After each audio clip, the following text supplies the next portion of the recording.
9 మున్సిపాలిటీలు ఉన్నాయి. తాండూరు, వికారాబాద్, పరిగి, చేవెళ్లలో 3, మేడ్చల్లో 3 ఉన్నాయి. ఈ 3 కూడా ప్రభుత్వం చేస్తున్నటువంటి అభివృద్ధికి వాళ్ళు చూసి ప్రజలంతా కూడా యువకులు, మహిళలు పెద్ద సంఖ్యలో వచ్చి గెలిపిస్తామని ముందుకు వస్తున్నారు. చేవెళ్ల కూడా కొత్తగా మున్సిపాలిటీ అయింది కాబట్టి దీంతో పాటు మరి మొయినాబాద్ కూడా కొత్త మున్సిపాలిటీగా చేవెళ్లలో 3 కూడా పెద్ద మేరతో గెలవబోతున్నాయి. ఇక్కడ మన అభ్యర్థి వినోదాలు చంద్రయ్య నిలబడ్డారు కాబట్టి ఇక్కడ ముఖ్య నాయకుడు ఏదైతే మరి మాణిక్రెడ్డి కానీ మరి సత్యనారాయణ రెడ్డి గారు వాళ్ళిద్దరు కలిసి ఇక్కడ ఆమెను అభ్యర్థిగా నిలబెట్టారు కాబట్టి ఈమెతో పాటు చేవెళ్లలో ఉన్నటువంటి అన్ని కౌన్సిలర్లు పెద్ద మేరతో గెలిచి మున్సిపల్ చైర్మన్ కైవసం చేసుకుంటాం తప్పకుండా. కౌన్సిలర్ నిలబడ్డ వినోద్ చంద్రయ్య గారికి నిజంగా కూడా అధికారం రాకముందు అధికారానికి వచ్చినాక కూడా గౌరవ ముఖ్యమంత్రి గారు ఏ స్థానంలో రావడం కూడా జరుగుతున్నది. మనకి ఇక్కడ చేవెళ్ల కూడా మరి కొత్తగా మున్సిపాలిటీ అయింది కాబట్టి ఏదైతే చేవెళ్లతో పాటు మన శంకర్పల్లి, మైనాబాద్, మన ఉమ్మడి రంగారెడ్డి జిల్లాలో తాండూరు, వికారాబాద్, పరిగి, మనకు మేడ్చల్లో కూడా 3 మున్సిపాలిటీల ఎలక్షన్ జరుగుతున్నాయి.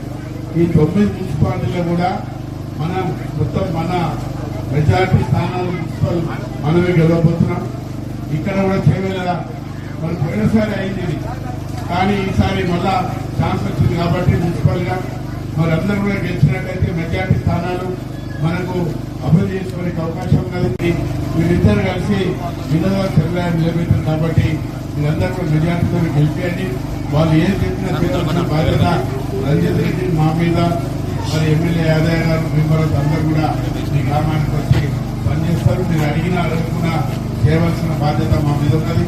తప్పకుండా కొత్త మున్సిపాలిటీ చేయగలరు కాబట్టి మరి మున్సిపాలిటీ కాగానే కొత్త నిధులు వస్తాయి కాబట్టి ఆ నిధులన్నీ కూడా ఎక్కువ సత్యనారాయణ రెడ్డి గారు చాలా మరి ఇంతమంది నాయకులు మా ఊరికి వచ్చినారు, మాకు కావాలని చెప్పేసి వాళ్ళు అడుగుతున్నారు. సత్యనారాయణ రెడ్డి గారు చాలా చక్కని నాయకులు కాబట్టి దానికి మాణిక్రెడ్డి గారు ఉన్నారు. మరి ఈ గ్రామానికి 4-5 కోట్ల నిర్ణయం కూడా మా వంతు తప్పకుండా చేస్తాం. నరసింహారెడ్డి గారు ఈ మున్సిపాలిటీ సంబంధించినటువంటి చైర్మన్ కాబట్టి ఆయన కూడా చాలా నిధులు ఇవ్వగలుగుతారు. మరి తప్పకుండా మరి మీ గ్రామానికి ఏది కావాలని కూడా చేస్తాం.